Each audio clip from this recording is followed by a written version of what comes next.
coordinates aren't for a military target. They point to this underground hospital. Moments later, the pilot bombs it.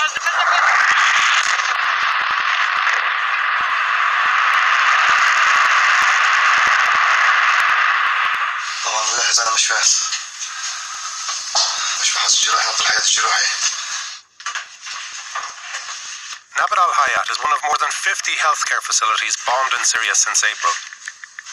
As President Bashar al-Assad seeks to reach... Observers have long suspected that Russia bombs hospitals, but no one has been able to prove it. In 4 hospital attacks in just 12 hours. One day, that's a microcosm of how healthcare has been crippled in parts of Syria. We collected 4 main types of evidence.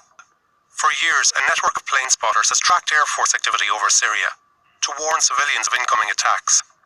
They record sightings of fighter jets and listen in on open radio communications between pilots and air traffic controllers. We received months of those flight logs, which tell us a pilot receives coordinates for a target. He confirms the target is locked. The pilot calculates the minute he will strike. The dispatcher gives the green light. And the pilot reports back, saying, "Srabotal, I worked it."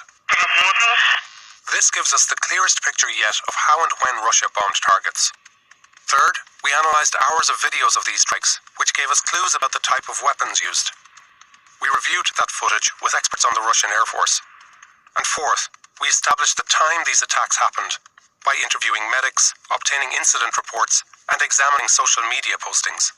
The times of the attacks matched up with sightings of Russian planes and recordings of pilots carrying out strikes. Our detailed findings show how Russia repeatedly violated one of the oldest laws of war. We'll walk through those attacks on May 5th to show how the evidence stacks up.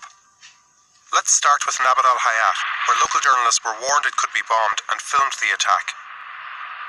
First, the strike time. An incident report said it was hit around 2:40 p.m. Second, flight logs. Spotters in the area reported a Russian jet flying overhead just minutes before the attack. Third, radio recordings. The Russian pilot and air traffic controller are heard preparing the attack minutes before 2:40 p.m. Those coordinates point directly at the underground hospital. And at 2:40, the pilot confirms the strike. Fourth, analysis of the strike itself. 3 projectiles fall in quick succession, and very precisely, within around 100 feet of each other. They also appear to explode after a slight delay, once they penetrate the ground. Military experts told us these are the hallmarks of a precision strike, something the Syrian Air Force is not currently capable of, only the Russians.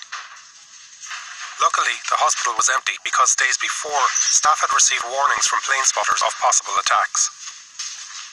It had in the past treated hundreds of patients every month, but it remains out of service today.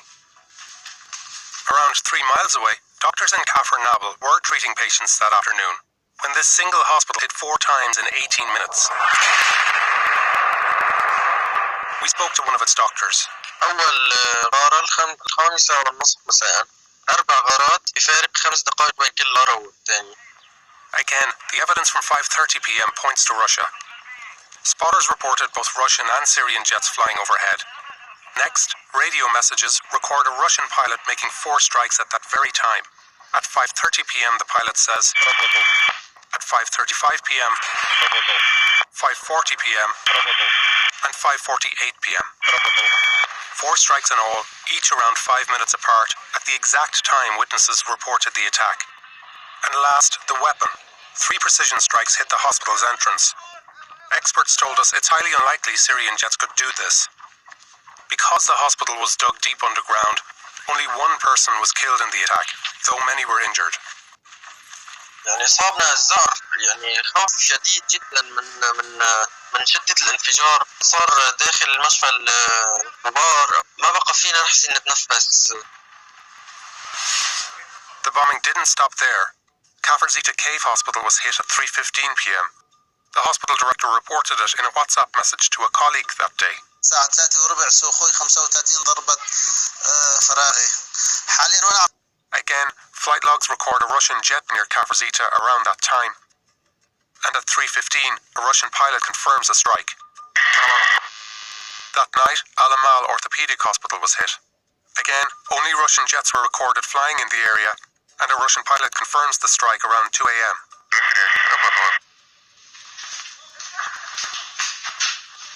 Healthcare facilities have been attacked more than 600 times in the course of Syria's war.